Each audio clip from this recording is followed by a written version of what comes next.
adalah Syekh Zakaria Husain, namun sudah banyak dikopi oleh nama pengarang lain. Kalau untuk Syekh Zakaria Husain itu keturunan dari Nabiullah Nuh alaihissalam. Kemudian orang yang lahir pada hari Sabtu, yang mana bertepatan dengan Allah Subhanahu wa Ta'ala menciptakan bumi. Jadi untuk yang lahir pada hari Sabtu itu cenderung dengan yang keras kepala wataknya, ingin menang sendiri, bahasa kitanya egois, dan tidak boleh ada orang yang mengalahkan, selalu ingin di depan. Dan hari Sabtu itu rata-rata lupa akan janjinya. Apa yang dibicarakan itu lupa dengan janjinya. Kadang-kadang itu yang disebut munafik ya.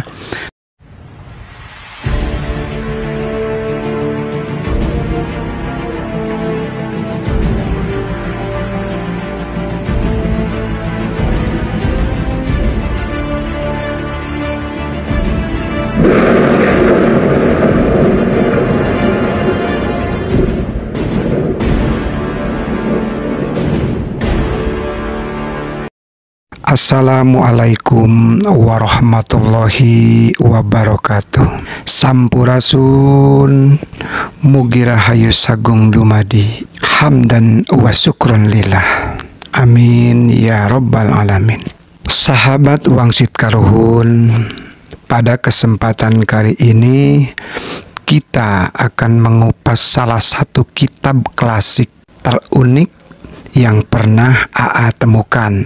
Sekilas judulnya tampak mistis, yaitu Al-Firasah atau Pirasat. Padahal isinya sangat ilmiah, yaitu tentang fisiognomi, ilmu membaca karakter orang berdasarkan tanda-tanda fisik yang tampak. Kitab ini ditulis oleh seorang di zaman Nabiullah Ibrahim alaihissalam yang bernama Syekh Zakaria Husain. Tapi dia menyembunyikan jati dirinya dengan mengganti nama sebutannya dengan nama Aklimun. Sebelum Masehi tentunya. Namun sudah banyak dikopi buku ini di banyak mancanegara oleh salah satunya Imam Fakhruddin Ar-Razi pada 1150 sampai dengan 1210 Masehi. Yang dikenal pada zaman itu dia adalah ulama yang berkebangsaan Persia. Dia juga sangat menguasai banyak ilmu, tapi atau tak hanya ilmu agama. Tak hanya ilmu agama seperti fikih, usul fikih, tafsir dan akidah, tetapi juga ilmu-ilmu sosial dan semisal filsafat, logika, matematika, fisika, dan kedokteran. Boleh dibilang karya yang ditulis 1000 tahun silam oleh ulama yang serba bisa ini sangat melampaui zamannya waktu itu ya. Jauh sebelum para ilmuwan modern seperti Michael Scott yang hidup di abad 1175-1232an Masehi lah ya. Gerolamo Cardano yang hidup di 1501 sampai 76 ya Masehi, dan Giamma Battista della Porta 1535 sampai 1615 Masehi. Bicara soal fisiognomi, Ar-Razi sudah terlebih dahulu menjabarkan ilmu ini kepada khalayak luas dengan sebuah karya. Selain ringkas sistematika, penulisannya juga sangat sederhana.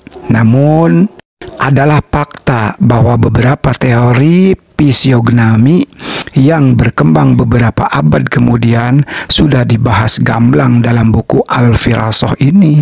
Apakah beliau menulis buku-buku yang beliau tuliskan itu juga mengkopi daripada kitab Al-Firasah karangan Aklimun itu? Wallahu alam ya. Soal karakter nasib orang bisa dibaca dari bentuk garis dan tanda-tanda di dahi dan lain-lain. yang dikembangkan oleh Cardano misalnya. Dalam kitab ini, Ar-Razi sudah menawarkan cara membaca karakter berdasarkan petunjuk-petunjuk yang terlihat di dahi Dalai Al-Jabah. Bahasa Arabnya seperti itu. Ini menjadi bukti bahwa Ar-Razi adalah seorang ilmuwan muslim yang mempunyai kontribusi besar pada keilmuan modern pada zaman Masehi kini. Landasan ilmu atau landasan ilmunya, sesungguhnya landasan ilmu firasah adalah ilmu alam, al-ilma'at tabi'i, di mana semua teorinya telah diuji melalui eksperimen. Ada juga yang menyebut bahwa ilmu firasat tidak berbeda dari ilmu kedokteran. Menurut Abu Al-Qasim Ar-Raghib, kata firasat diambil daripada perkataan sehari-hari orang-orang Arab yang berbunyi farasa as-sabu'u asyaita. Di dalam bab pertama yang ada di dalam kitab Al-Firasah itu tertulis tentang Allah Subhanahu wa taala menciptakan hari. Makanya di situ juga kita bisa belajar dan mengetahui tentang watak atau sifat orang-orang yang lahir di hari tersebut. Al-firasat dan ramalan dari zaman para nabi sampai sekarang, ilmu firasat itu memang ada, namun tidak boleh terlalu mempercayainya dengan adanya firasat atau ramalan dari seseorang. Akan tetapi kita boleh percaya, namun harus waspada agar kita bisa terhindar dari segala berbahaya tergelincirnya keimanan atau akidah dan apa yang akan terjadi di kemudian hari. Karena itu ada memang tertulis di dalam kitab Al-Firasah yang memang dibuat oleh Aklimun. Aklimun itu sendiri adalah seorang waliullah pada zaman Nabi Ibrahim ya, Nabi Ibrahim alaihissalam. Dan beliau itu dikatakan gila ya karena penyamarannya itu sob. Karena dia tidak ingin diketahui oleh orang banyak. Bila mana dia berbicara, dia seolah-olah tidak menyambung seperti ODGJ, orang sakit jiwa, begitu. Karena memang ingin menutupi jati diri yang sebenarnya. Bila berjumpa dengan Aklimun, itu orang-orang pada takut, tetapi tidak disangka dan tidak diduga bahwa sesungguhnya Aklimun itu tadi adalah seorang peramal yang sangat akurat. Penyembunyian jati dirinya dan Aklimun tersebutlah yang menulis dan mengarang kitab Al-Firasah.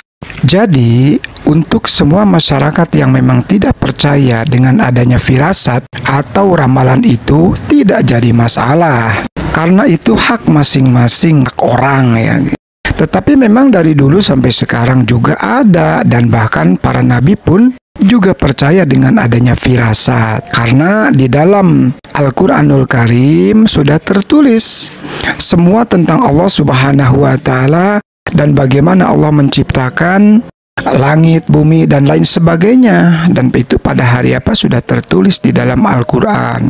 Walaupun dalam penafsirannya itu ada perselisihan, ada yang 2 hari, 4 hari, 6 hari, dan hingga 7 hari. Tapi setelah kita mempelajari seksama tafsir-tafsirnya, sebenarnya sinkron ya. Karena berdasarkan hari kita dengan hari Allah Subhanahu wa ta'ala dalam penciptaannya itu tentu berbeda. Kalau hari kita kan hanya berapa jam ya, 12 jam atau 24 jam. Tapi kalau alamnya, alam gaib itu sangat panjang sekali harinya. Atau mungkin sangat singkat gitu. Di kita malah lebih panjang, di sana sangat singkat, bahkan bisa dibalik. Bagaimana perasaannya itu sendiri dalam melakoni ritualnya itu sendiri. Kemudian Allah menciptakan langit, bumi, juga lautan, gunung-gunung, dan yang terakhir Allah Subhanahu wa ta'ala menciptakan manusia. Itu sudah ada dalam firman Allah dalam Al-Quran ya. Jadi memang kita tidak boleh juga untuk tidak mempercayainya semua itu, karena udah tertulis dalam kitab-kitab yang sudah Allah berikan melalui Al-Quran, melalui kitab-kitab lain dengan nabi-nabinya. Makanya banyak belajar. Jangan sampai kita yang tidak belajar hanya baru mengenal katanya Begitu juga kadang-kadang memberikan komen-komen yang sangat pedas sekali, padahal bukan berdasarkan ilmu, tapi berdasarkan nafsu belaka. Ya mohon itu dikaji kembali gitu, belajar kembali, baru kita komen dengan yang adab atau santun lah ya gitu. Mungkin kita pun juga tidak akan ada di alam dunia ini. Sebenarnya kitab Al-Firasah itu bocoran ilmu dari Allah Subhanahu wa taala juga. Karena kita semuanya hanya la haula wala quwata illa billah. Semuanya total ada 66 bab ya di dalam kitab Al-Firasah itu. Maksudnya yang dibuat kitab Al-Firasah oleh Aklimun itu. Dan pada saat bertemu dengan Nabiullah Ibrahim alaihissalam, pengarang asli dari kitab Al-Firasah itu adalah Aklimun. Aklimun itu adalah nama samaran, tetapi untuk nama aslinya adalah Syekh Zakaria Husain. Namun sudah banyak dikopi oleh nama pengarang lain. Kalau untuk Syekh Zakaria Husain itu keturunan dari Nabiullah Nuh alaihissalam, yang memang dibuang dan tidak diakui. Jadi kitab Al-Firasah itu dibuat oleh Aklimun pada sebelum Masehi di zaman Nabiullah Ibrahim alaihissalam. Dan di dalam bab pertama yang ada di dalam kitab Al-Firasah itu tertulis tentang bagaimana Allah Subhanahu wa taala menciptakan hari-hari. Makanya di situ juga kita bisa belajar dan mengetahui tentang watak atau sifat orang-orang yang lahir di hari-hari tersebut. Apakah dengan tabiat gitu persamaannya. Di sana di dalam kitab Al-Firasah tertulis dengan jelas. Dan kalau di kita ya di bahasa Banten itu ilmu falakiyah namanya. Jadi untuk manusia yang memang dilahirkan pada hari Minggu itu bertepatan dengan waktu Allah Subhanahu wa taala menciptakan langit. Itu kalau diceritakan dalam Al-Qur'anul Karim itu kan dari asap. Begitulah prosesnya gitu. Jadi berwatak seseorang yang lahir pada hari Minggu itu cenderung orangnya keras, egois, ingin menang sendiri, tidak mau terkalahkan dan selalu ingin di atas. Itulah wataknya, kadang-kadang sombong juga gitu. Tetapi untuk kepribadiannya baik, hanya saja dalam kerejekian di dalam kitab Al-Firasah itu yang lahir pada hari Minggu cenderung rezekinya agak sulit pada saat muda ya. Tetapi pada saat menjelang masa tua itu rezekinya insya Allah ada kelancaran dari manapun dia berusaha, tidak ada hambatan. Dan untuk yang lahir pada hari Senin itu bertepatan dengan waktu Allah Subhanahu wa taala menciptakan tanaman, tumbuh-tumbuhan ya, bunga-bunga dan lain sebagainya. Jadi untuk laki-laki atau perempuan yang lahir pada hari Senin itu cenderung banyak disukai oleh orang lain. Tetapi ada kekurangannya. Untuk di perempuan yang lahir pada hari Senin itu kebanyakan berbohong. Pembicaranya kadang-kadang disebut munafik. Banyak sekali menyimpan kebohongan, tidak memandang kepada siapapun, dan yang hari Senin itu banyak disukai oleh lawan jenis, disukai oleh banyak orang, tetapi rezekinya itu jarang sekali yang bisa sukses sampai tinggi gitu dalam jabatan. Jarang berhasil kaya raya gitu, jarang sekali di hari itu. Jadi hanya standar saja. Mau perempuan maupun laki-laki juga jadi hanya standar saja. Tapi kalau untuk laki-laki yang lahir pada hari Senin itu sangat bagus, karena sama dengan kelahirannya Kangjeng Nabi Muhammad Rasulullah Sallallahu Alaihi Wasallam. Jadi untuk menimba ilmu itu insya Allah akan cepat tanggap tercapai ya kalau untuk laki-laki. Untuk manusia yang lahir pada hari Selasa itu bertepatan dengan waktu Allah Subhanahu wa taala menciptakan api panas berarti ya. Jadi untuk manusia yang lahir pada hari Selasa itu cenderung sifatnya itu pendendam. Allah Subhanahu wa taala berfirman, bahkan ada gitu manusia pentafsir Al-Qur'an bahwa Allah pada hari Selasa itu menciptakan hal yang dibenci. Apakah api yang dibenci? Wallahu a'lam ya.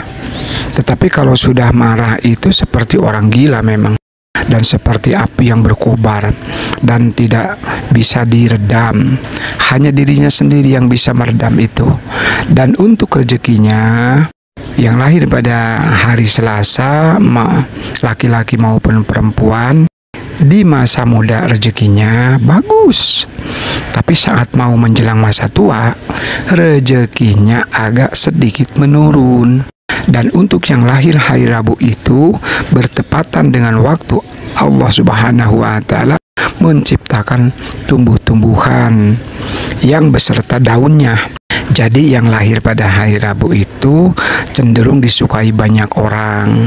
Rezekinya lancar karena bisa menaungi kalau daun sifatnya seperti itu. Banyak yang mentafsirkan bahwa hari Rabu adalah seperti beringin. Banyak yang berteduh jika daunnya rindang, tapi kalau daunnya sedang bergugur, jangankan yang berteduh, yang liwat pun malas. Seperti itu biasanya.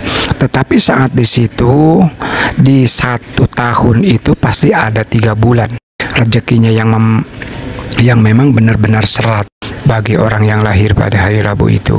Jadi mau kemanapun juga dia berikhtiar, berusaha, ya pasti tidak akan mendapatkan hasil yang maksimal atau yang membuat dia puas itu. Karena hari Rabu itu kalau diumpamakan lagi ada rezekinya itu bagus, tapi kalau tidak ada rezekinya itu benar-benar serat, susah gitu. Tapi biasanya di masa tua dia sangat senang, jadi menikmati masa tua. Dan untuk sifatnya itu tidak mau kalah, ingin menang sendiri, terus selalu menyepelekan orang lain. Itulah kekurangannya. Dan untuk yang lahir pada hari Kamis bertepatan dengan waktu Allah Subhanahu wa Ta'ala menciptakan angin.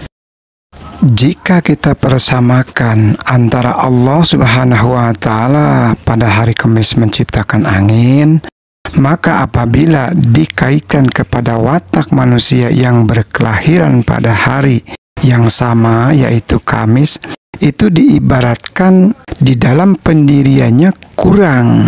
Artinya hampir tidak punya pendirian yang tetap, hampir tidak punya pendirian yang teguh. Jadi selalu mendengar bisikan atau saran dari orang lain. Artinya mendengar kanan kiri, kata ini A, kata ini B, selalu iya. Cenderung dirinya sendiri tidak bisa membuat keputusan yang pasti. Gibah, banyak menjelekan orang lain dan lain sebagainya. Dan untuk kerezekian itu tidak bisa mendapatkan rezeki dari dirinya sendiri. Artinya apabila dirinya sendiri berusaha selalu saja ada kegagalan. Namun rezekinya itu bisa melalui orang lain, atau diangkat oleh anaknya atau saudara dan lainnya. Untuk yang lahir hari Jumat, nah kita kembali kepada hari Jumat ya. Bertepatan dengan Allah Subhanahu wa Ta'ala menciptakan air, baik air asin maupun air tawar. Ada air laut, ada air darat, ada air dalam bumi yang kita biasa disebut tawar. Jadi untuk laki-laki atau perempuan yang lahirnya pada hari Jumat itu banyak disukai orang. Dalam hal kerezekian lancar, tetapi prihatin dalam kehidupannya pada saat lahir dan menjelang dewasa. Tapi setelah dewasa sampai masa tua, insya Allah rezekinya akan mendapatkan kelancaran tanpa hambatan. Tetapi sifatnya selalu gurung-gusuh kalau bahasa Sunda atau ceroboh, sembrono begitu. Tapi itu semua bisa diperbaiki dengan pendidikan kehidupan sehari-hari ya, setelah mendengar daripada firasat atau ilmu firasah yang dipaparkan. Kemudian orang yang lahir pada hari Sabtu yang mana bertepatan dengan Allah Subhanahu wa Ta'ala menciptakan bumi. Jadi untuk yang lahir pada hari Sabtu itu cenderung dengan yang keras kepala wataknya, ingin menang sendiri, bahasa kitanya egois, dan tidak boleh ada orang yang mengalahkan, selalu ingin di depan. Dan hari Sabtu itu rata-rata lupa akan janjinya. Apa yang dibicarakan itu lupa dengan janjinya. Kadang-kadang itu yang disebut munafik ya. Padahal ya mungkin lupa. Hal kerezekian itu tidak pernah ada yang sukses malah pada hari itu. Kalau untuk yang lahir pada hari Sabtu, jadi rezekinya itu selalu menengah ke bawah. Bisa sukses, tetapi bukan dengan usaha lahiriah, dengan usaha-usaha batiniah cocoknya yang memang meminta hakikat kepada Allah Subhanahu wa Ta'ala dengan cara mendapatkan guru mursyid atau bimbingan di mana nanti dia bertirakat, beriadoh agar senantiasa menjadi orang, menjadi penasehat supranatural. Seperti itu cocoknya. Namun kalau untuk zohiriahnya ya biar Allah Subhanahu wa Ta'ala yang mengatur untuk manusia memberikan rezeki kepada yang lahir pada hari Sabtu itu. Adapun kitab Al-Basyirah yang ditulis atau dikarang oleh Syekh Zakaria Husain atau Aklimun itu sangat bisa dipelajari karena memang itu kitabnya kitab untuk bisa berfirasat apa-apa yang akan terjadi. Karena kitab tersebut juga sumbernya tetap dari Allah Subhanahu wa Ta'ala yang diberikan kepada Zakaria Husain atau Aklimun itu. Namun Aklimun sendiri setelah menguasai ilmu firasat ini, dia sendiri malah tidak ingin ketahuan bahwa dirinya bisa berfirasat, merasakan atau mengungkap tabir-tabir gaib yang akan datang dan bisa melihat ke belakang. Itu bisa dipelajari oleh kita sendiri asalkan kita menemukan salah seorang guru mursyid yang bisa membimbing beriadoh kita agar kita dapat menguasai Alkitab tersebut. Sendiri di sini terus terang sangat jauh daripada pembelajaran ilmu penerawangan itu yang disebut Al-Basyirah, ya karangan daripada Syekh Zakaria Husain atau Aklimun, nama samarannya. Kitab Al-Basyirah atau Al-Firasat itu yang memang ditulis oleh Aklimun banyak dikisahkan waktu zaman Nabi Ibrahim alaihi salam. Ada salah satu raja yang tinggalnya di situ di Madinah ingin dilihat masa depannya. Namun kalau seandainya diceritakan durasinya sangat panjang ya, karena kisahnya panjang sekali, ada dialog dan lain sebagainya. Kesimpulannya, di dalam pembahasan ini hanya sharing belaka. Bahkan berharap bahwa ini salah apabila memang itu pun benar. Karena apabila memang prasangka kita benar atau salah, dan itu ternyata benar dan salahnya oleh kita, di dalam diri ini takut dan khawatir bahwa kita itu melebihi Allah Subhanahu wa Ta'ala. Itu yang memang harus diwaspadai di dalam diri itu. Oleh sebab itu, carilah guru mursyid yang bisa membimbing agar senantiasa kita dapat menguasai kitab-kitab zaman baheula, zaman dulu. Tidak bisa dengan sendiri kita baca, khawatir bahwa karena kita dengan banyak membaca tanpa guru, kadang-kadang kita tidak bisa mencerna. Oleh sebab itu, mohon maaf ya dalam penjelasan ini atas segala kekurangannya. Al-Fakir di sini tidak merasa memiliki apa-apa karena kita wajib merasa la haula wala quwata illa billahil aliyil azim. Wallahu alam bisawab. Wassalamualaikum warahmatullahi wabarakatuh.